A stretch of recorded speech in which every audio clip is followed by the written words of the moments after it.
नमस्कार मेरे प्यारे साथियों, साइंस गुरु में आप सभी का एक बार फिर से स्वागत है।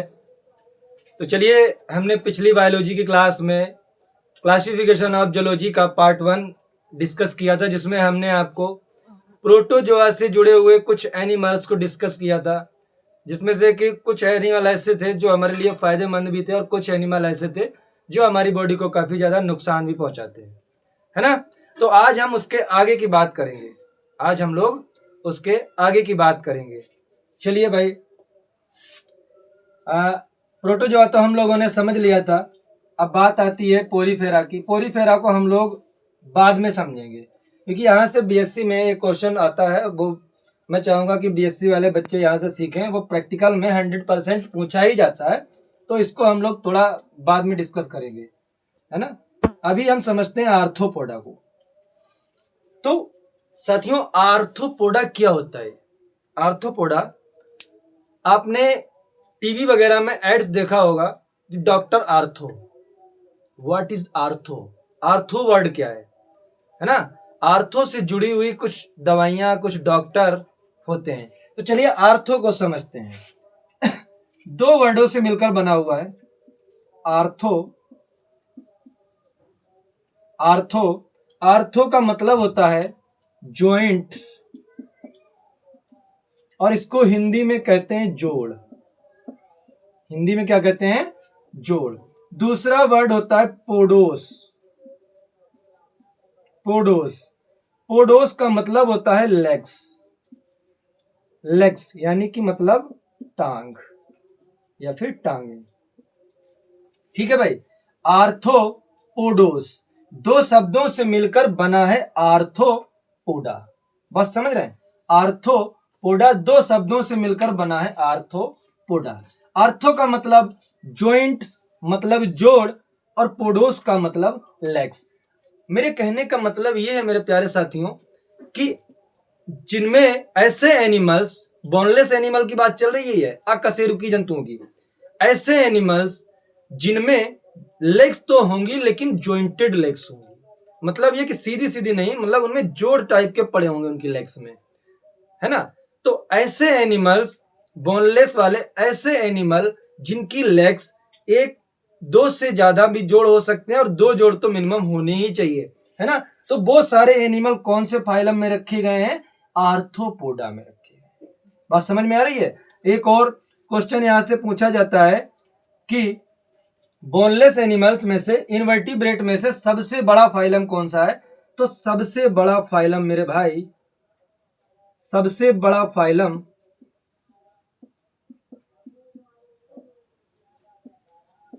सबसे बड़ा संघ कौन सा है? आर्थ्रोपोडा है। सबसे बड़ा फाइलम कौन सा है? आर्थ्रोपोडा। सबसे बड़ा का मतलब ये कि इसमें सबसे ज्यादा एनिमल्स आते हैं, सबसे ज्यादा इनवर्टिब्रेट एनिमल्स आते हैं। ठीक है। हायर नॉन कॉर्डेट का है, लोअर नॉन कॉर्डेट में प्रोटोजो आता है, पोरीफेरा आता है, सिलेंट्रेटा भी आता है, लेकिन ये हायर नॉन कॉर्डेट में आता है। ठीक है। मतलब ये कि आपको बेयर आइज से दिखाई दे सकते हैं आराम से। चलिए समझते हैं कौन कौन से एनिमल ऐसे होते हैं जिनमें जॉइंटेड लेग्स पाई जाती है। पहले नंबर पे हम डिस्कस करेंगे, इस समय गर्मियों का माहौल आ चुका है। सबसे ज्यादा हमको परेशान दो जंतु बहुत करते हैं, बहुत परेशान करते हैं, बहुत ज्यादा बेशर्म होते हैं। कौन से होते हैं? सोच के बताइए। सबसे पहला नाम अगर आएगा तो मच्छरों का। बार बार आप उसे भगाइए, फिर आपकी बॉडी पे आके बैठेंगे, फिर इंजेक्शन लगा के फिर चले जाएंगे, है ना। कितना भी आप उन्हें भगाइए, लेकिन वो भाग तो जाते हैं लेकिन फिर आ जाते हैं। कहे कहावत, कोई शर्म ही नहीं है इनको, है ना। डांटो, फटकारो, मारो, और उनको मारने से भी भैया वो तो मरते नहीं, अपने ही जिस्म पर हम लोग चोट पहुंचाते रहते हैं, अपने आप को ही मारते रहते हैं। किसी फिल्म में किसी ने डायलॉग किया था कि एक मच्छर एक अच्छे खासे इंसान को हिजड़ा बना देता है ना। तो मतलब इंसान अपने ही गाल पर मारता है ना, चटाचट मारता रहता है। तो सबसे बड़ा फाइलम आर्थ्रोपोडा, और इसमें सबसे पहला नाम हमने कौन से एनिमल का लिया? मच्छर का। अब मच्छर में कितनी लेग्स होती हैं, कितनी टांगे होती हैं मच्छर की? कितनी टांगे होती हैं? ऑप्शन दें? 2, 4, 6, 8। 2 4 6 8, इनमें से कौन से ऑप्शन पे जाना चाहेंगे आप? मच्छर की टांगे कितनी होती हैं? तो भाई मेरे मच्छर की टांगे होती हैं, ऑप्शन नंबर बी आपका सही है, 4 टांगे होती हैं मच्छर की। मार लेना, कभी गिन के देख लेना भाई, मच्छर की 4 टांगे होती हैं, है ना। और मच्छर के दांत कितने होते हैं? इतना छोटा सा तो मच्छर है, उसमें दांत कितने होते होंगे बताइए? मच्छर में दांत अपन लोग से ज्यादा होते हैं, 34 से 38 के बीच में अप्रोक्सीमेटली लगभग होते हैं, 34 से 38 के बीच में। जबकि मनुष्य में, हम लोगों में दांत की संख्या 20 और 32 होती है। तो आपके दिमाग में चल रहा होगा सर 20 कैसे? देखिए भाई, ये साइंस हमें बताती है कि दूध के दांत की संख्या 20 होती है, ठीक है। और उसके बाद जो वयस्क पुरुषों में या महिलाओं में जो दांत पाए जाते हैं उनकी संख्या 32 यानी कि 32 होती है। बात समझ में आ गई? चलिए, अभी कार्डेट्स की बात ही नहीं चल रही, नॉन कार्डेट्स की बात चल रही है। तो मच्छर की टांगे कितनी होती हैं? 4। और मच्छर में टांगे जो होती हैं वो कुछ इस तरीके से कुछ इस तरीके से होती हैं। तो ये देखिए यहाँ पर क्या हुआ, ये ज्वाइंट है, ये यहाँ पर क्या हुआ, ज्वाइंट्स होता है है ना। तो ज्वाइंटेड लेग्स का मतलब आर्थ्रोपोडा में आ गया। अब मेरे भाई बात करें तो बताइए, स्पाइडर यानी कि मकड़ी, मकड़ी में भी आपने टांगों को देखा होगा, 2-3 जोड़ पड़े ही होते हैं लगभग उसमें, है ना। तो मकड़ी में कितनी लेग्स होती हैं बताइए? मकड़ी में लेग्स की संख्या, चलो ऑप्शन दे दें, 2 4 6 8। कौन से ऑप्शन पे जाएंगे आप? कितने लेग्स होते हैं मकड़ी में? ऑप्शन नंबर डी बिल्कुल सही है, मकड़ी की टांगे होती हैं 8। कितनी होती हैं? 8। गौर से देखिएगा, मकड़ी में जॉइंटेड लेग्स होती हैं, इसका मतलब वो फाइलम आर्थ्रोपोडा का ही एनिमल है ना। बात समझ में आ गई? लेकिन मकड़ी हम लोग को ज्यादा परेशान नहीं करती है, जहां है बेचारी वहीं पे संतुष्ट बैठी रहती है ना। अब एक और एनिमल है जो बड़े बेशरम प्रजाति का है, कौन सा है? इस समय बहुत परेशान करते हैं, मक्खी। मक्खी, घरेलू मक्खी जो होती है वो बहुत ज्यादा परेशान करती है लोगों को। कितना भी आप उसे भगाइए, आप उसको अगर किसी जार वगैरह में बंद करके बाहर छोड़ के आइए, फिर भी वो घर पे आ जाएगी आपके, और आपको नहीं तो पड़ोसी को दुखी करेगी, कहीं ना कहीं तो जाएगी, है ना। तो मेरा प्रश्न ये है कि मक्खी के लेग्स कितने होते हैं? घरेलू मक्खी में कितनी टांगे पाई जाती हैं? ऑप्शन वही है, 2 4 6 8। कौन से ऑप्शन पे जाना चाहेंगे आप? तो जवाब आपका होना चाहिए ऑप्शन नंबर सी, यानी कि 6 टांगे होती है मक्खी में। कितनी होती हैं? 6 होती हैं, ठीक है। मच्छर में 4, मक्खी में 6, मकड़ी में 8। बात समझ में आ गई? तो आप इनको याद रखेंगे। इसी तरीके से अब आप किसी भी एनिमल को, ऐसा एनिमल जिसमें हड्डी नहीं पाई जाती है, ठीक है, और उसमें जॉइंटेड लेग्स, अगर आपने जोड़ वाली टांगे देख ली हैं, तो भैया वो कौन से फाइलम में आएगा? वो फाइलम आर्थ्रोपोड में आएगा। बात समझ आ गई है? तो ये तो हमारा था आर्थ्रोपोडा। अब इसके हम कुछ ऐसे ही मोरली नाम जान लेते हैं, कौन कौन से। जैसे बिच्छू, बोनलेस है, हड्डी नहीं है उसमें। कॉकरोच, वो भी बोनलेस है। और बास्प, जिसे कहते हैं बर्रैया, बर्र वगैरह होती है, मधुमक्खी, मधुमक्खी जिसे कहते हैं।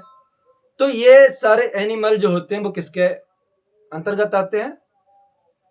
आर्थ्रोपोडा में। एक और बड़ा एनिमल होता है, इतना मोटा, कभी कभी इतना मोटा भी हो जाता है, इतना मोटा भी हो जाता है वो भी आर्थ्रोपोडा में आता है। कौन सा? जिसको हम लोग बोलते हैं कैंसर। अब आप सोच रहे होंगे सर कैंसर तो एक बीमारी का नाम है। जी भैया, कैंसर, उस कैंसर बीमारी का नाम उस जीव को देख के ही रखा गया है, उस जीव को देखते हुए ही रखा गया है। वैसे तो कैंसर किसे कहते हैं, चलिए बता ही देते हैं। कैंसर कहते हैं केकड़े को, एक जल में पाया जाने वाला एनिमल है, मीठे जल में पाया जाता है। ऐसा नहीं किसी गांव के तालाब में पलता हो, गांव के तालाब में नहीं रह पाता ये, मतलब गंदगी वाले तालाब में नहीं रहता है। गांव से बाहर जो तालाब होंगे, मीठे पानी वाली जो झीलें या तालाब होंगे, वहां स्वच्छ जल में रहता है केकड़ा।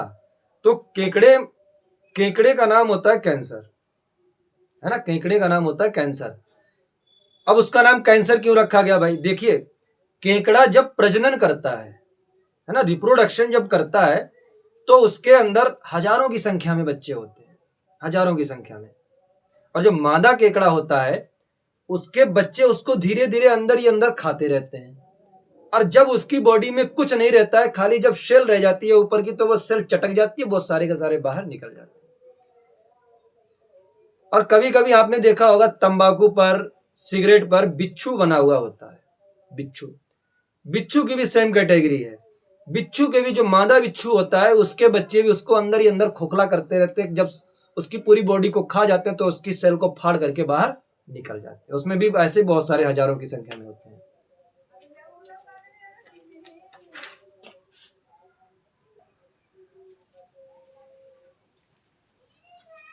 समस्या के लिए खेद है भाई, लाइट चली गई थी इसलिए थोड़ा वेट करना पड़ा।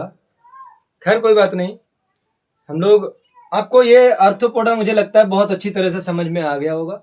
9th की क्लास में यहाँ से क्वेश्चन पूछे जाते हैं, और 11th में भी इसका जिक्र है, और बीएससी के फर्स्ट ईयर में भी इसका जिक्र है, जूलॉजी में।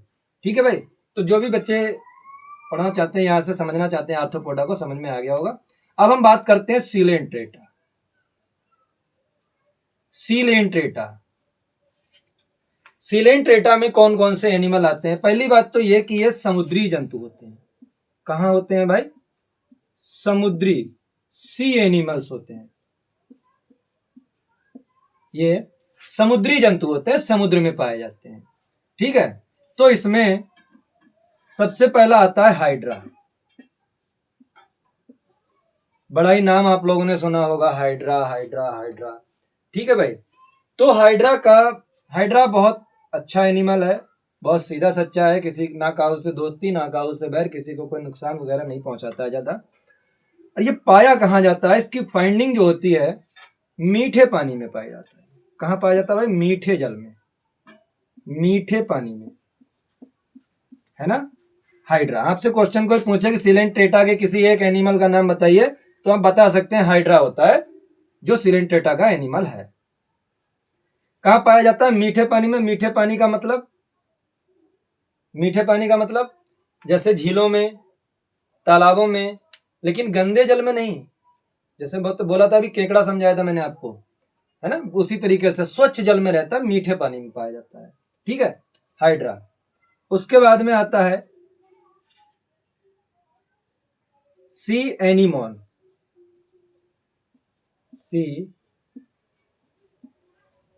एनीमोन, सी एनिमल। ये सी एनिमल भाई क्या होता है? सी एनिमल क्या क्या होता है?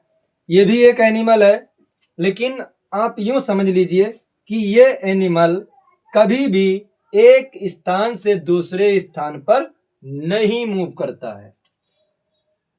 तो मतलब हम ये कह सकते हैं एक ही जगह पर रहता है, एक ही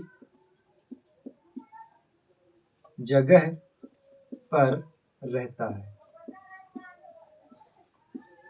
एक ही जगह पर रहता है। सी एनिमल कहां रहता है? एक ही जगह पर रहता है। ठीक है भाई, उसके बाद में आता है आरिलिया।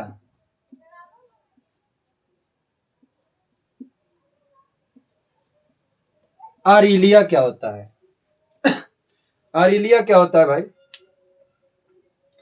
आरिलिया क्या होता है?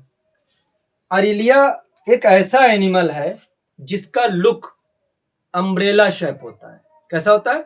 Umbrella shape. अम्ब्रेला शेप होता है, समुद्र में पाया जाता है, इसलिए इसको समुद्री छाता भी कहते हैं। क्या कहते हैं भाई? समुद्री छाता, समुद्री छाता भी कहते हैं इसको। आरिलिया को क्या कहा जाता है? समुद्री छाता। आरिलिया को कहते हैं समुद्री छाता। अब एक होता है फाइसेलिया।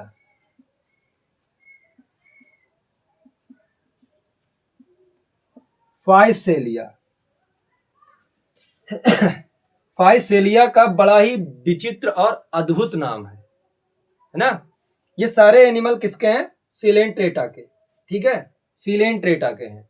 तो एक अगर कोई पूछेगा तो एक पूछेगा, आपको मैंने 3-4 बता दिए, होते तो और भी हैं, लेकिन हम इतने से ही काम चलाएंगे, क्योंकि इतना एक एक नाम तो नहीं बता पाए, कितने सारे एनिमल हैं, है ना। फाइसेलिया को कहते हैं पोर्चुगीज मैन ऑफ वार। समझ रहे हैं, इतना खतरनाक नाम है फाइसेलिया का, लेकिन खतरनाक नहीं है, कुछ नहीं है, इसका नाम खतरनाक है। फाइसेलिया एक एनिमल का नाम है, जिसको किस नाम से इसका डुप्लीकेट नाम क्या होता है, जैसे किसी का नाम मान लीजिए धनेश्वर है, ठीक है, और लोग उसको क्या कहते हैं, धन्ना धन्ना धन्ना कह के सब बुलाते हैं, धन्ना सिंह, है ना। किसी का नाम, बहुत सारे नाम ऐसे होते हैं, आप जानते हैं गांव में, है ना। पीताम्बर सिंह किसी का नाम है, तो उसको आप पित्तू पित्तू कह के बुलाते हैं लोग, पित्तू पित्तू कह के, इस तरीके से। तो ऐसा ही इसका फाइसेलिया का नाम जो है, दूसरा नाम क्या है, इसको किस नाम से जाना जाता है, इसका साधारण नाम क्या है, Portuguese man of war. Portuguese का मतलब समझते हैं, पोर्चुगीज को हिंदी में कहते हैं पुर्तगाली। पुर्तगाली व्यक्ति किसका, युद्ध का, वार माने युद्ध, मतलब युद्ध का पुर्तगाली व्यक्ति, मतलब ये अपनी जो संतति है, जो एनिमल है, इन्हीं के लिए ये खतरनाक साबित होता है ना। तो ये फाइसेलिया हो गया।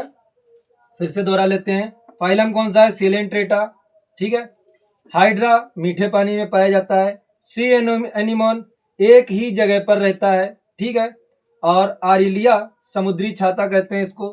Physalia Portuguese man of war. बात समझ में आ गई भाई? हाँ, तो आप इसको नोट करें।